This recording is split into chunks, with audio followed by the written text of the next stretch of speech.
Formula One isn't just changing, it's mutating. The average age of the grid is dropping faster than Ferrari's championship hopes in Monaco. And suddenly, you look around and realise this isn't your older brother's F1 anymore. No more grizzled vets grinding it out in midfield while talking about the V8 days. Now, it's Oscar Piastri with a baby face and ice in his veins.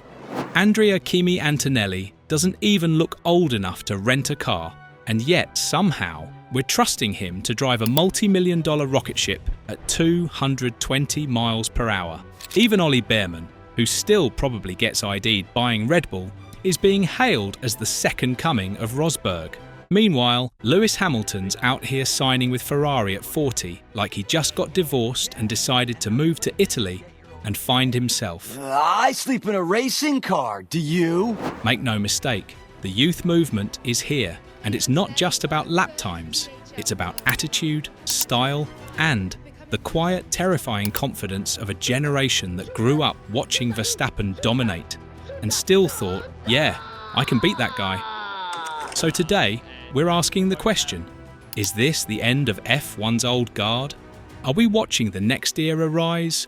Or are we just overhyping a bunch of kids who still say bruh in interviews? Because whether you're ready or not, the next generation of F1 isn't waiting for permission. They're already here, and they're really, really fast. Let's start with the obvious, Oscar Piastri. Oscar didn't just walk into F1, he stole a seat, beat a world champion, and made half the grid look mid in under a year. This is a guy who skipped the rookie mistakes phase entirely. No lawn dart dive bombs, no dramatic radio meltdowns, just raw pace, terrifying composure, and the permanent facial expression of someone who's never been impressed by anything. People call him robotic. I call him efficient. He doesn't care about headlines, he just wants to cook. And quietly, he's already making Lando Norris look vulnerable. Then there's Andrea Kimi Antonelli, aka the child with 1,000 expectations. He hasn't even raced in F1 yet, and the hype is so loud you'd think he cured DRS failures. But it's not all smoke. The kid's got serious pedigree, won everything you can win coming up the ranks. Mercedes literally refused to put him in F2 because they didn't want to waste time. They've been grooming him harder than a Monegasque PR team prepping a Leclerc interview.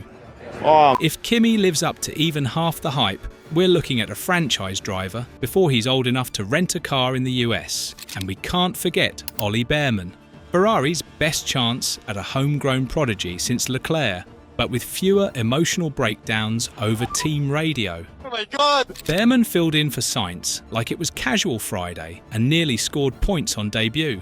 The kid barely knew where the buttons were and still outdrove half the grid.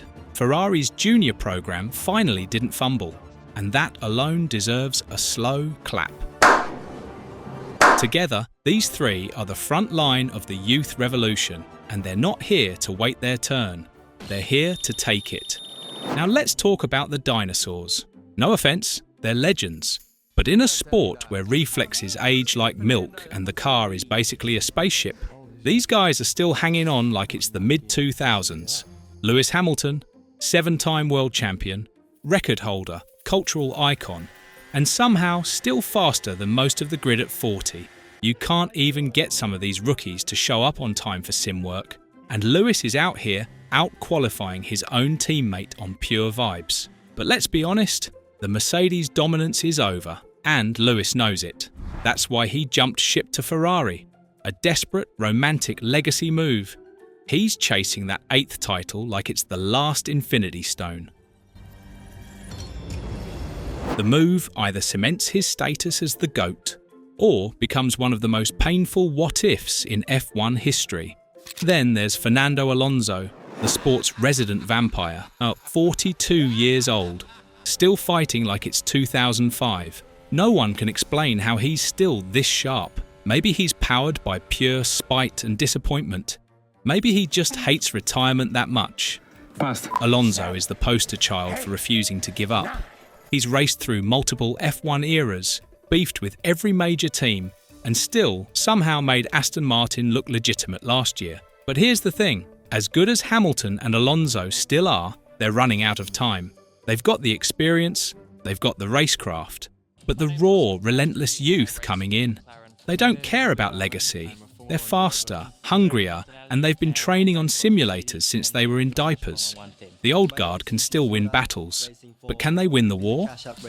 Because as much as we love watching Alonso roast people on lap 1 and Hamilton send it into turn 3, the clock's ticking. And the next generation isn't waiting politely. They're already knocking on the door, and they brought softs. It's tempting to look at this new wave of drivers and go, "Hey, it's just a hype cycle. We've seen this before." But here's the difference. This time, it's not one generational talent. It's 5 or 6, maybe more. Let's take stock. Max Verstappen, yes, still young. Lando Norris, George Russell, Oscar Piastri, Andrea Kimi Antonelli, Ollie Behrman. Even guys like Yuki Tsunoda are maturing into serious midfield contenders. These aren't just kids with good branding, they're putting up serious numbers, qualifying performances, and wheel-to-wheel battles that make seasoned veterans look like they're driving in economy mode. There's a genuine case to be made that this is the most competitive and technically refined crop of drivers the sport has ever seen at once. And that makes sense. They've grown up in a different era. F1 drivers don't fight. Sim racing, data analytics, neck training before puberty. They were born into a world where the tools to become elite were always within reach.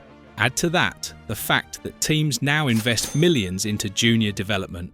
The bar is simply higher than it's ever been. In the past, you had your standout legends, and then a long list of, yeah, he's all right guys filling out the grid. Now, if you're not extracting the max every weekend, you're on the chopping block. No exceptions. That creates a level of pressure and performance that's insane. It's not just about being fast anymore. You have to be flawless, media trained, mentally unshakable, and TikTok digestible. The talent pool is deeper, younger, and meaner. And it's putting pressure on everyone, even the teams. Because if you're not building a car that can keep up with these kids, they'll either expose your flaws or leave for a team that won't. We're not watching a changing of the guard. We're watching a total generational reset. So what's the takeaway here? Formula One isn't just entering a new era. It's being reprogrammed in real time by a generation that grew up watching telemetry, not Top Gear. This isn't about Hamilton versus Verstappen anymore. It's about the next 10 years of the sport being shaped by people who are doing karting championships while still learning long division. The grid is younger, hungrier, and somehow even more confident than the last batch. There's no time to wait for your development year. You either show up and perform, or you're the next Nick de Vries, hyped one day, ghosted the next. And for the old guard, they're not just racing for trophies anymore, they're racing to stay relevant. Guys like Lewis and Alonso are still fighting, still elite, but every session, every qualifying lap is a reminder that the window is closing. F1 doesn't do loyalty, it does results, and the results are starting to skew younger. But this is also what makes the sport so exciting right now, because for the first time in a long time, we don't just have one dominant driver. We have a whole generation knocking on the door of greatness. Any one of them could be a future champion, or flame out spectacularly. Either way, it's content gold. So whether you're rooting for the kids or clinging to the legends, one thing's for sure. F1 in 2025 is entering its most unpredictable, chaotic, and competitive phase yet.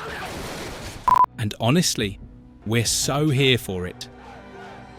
If you like this video, hit that like button, drop your predictions in the comments. Who's the next world champ, who's overrated, and who's getting kicked off the grid next? And don't forget to subscribe for more breakdowns and hot takes, because the youth movement is real, and this grid is only getting scarier. Really at risk here.